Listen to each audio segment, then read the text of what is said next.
Iwasan ang tatlong salitang ito na nagbablock ng blessings. Ang mga salitang ito ay pangkaraniwan na sa atin at hindi tayo aware na mga ito pala ay humahadlang para makapasok ang biyaya.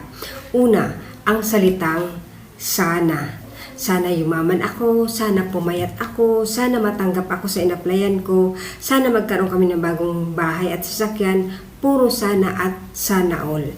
Kapag sinasabi pala natin ang salitang sana ay meron itong daladalang negative energy na nagpapaniwala sa atin na hindi tayo worth it sa mga magagandang bagay na inaasam natin. At lalo lang natin ina-attract ang kakulangan o ang kawalan ng mga ito. So imbes na magsabi tayo ng sana ay palitan natin ito ng alam ko. Alam ko uunlad ako, alam ko gagaling ako, alam ko tataas ang income ko, alam ko matutupad ang mga pangarap ko.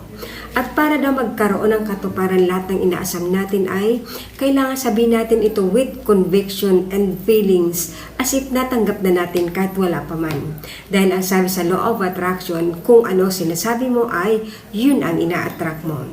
Abangan ang dalawa pang salita na dapat nating iwasan. Maraming salamat sa iyong panonood.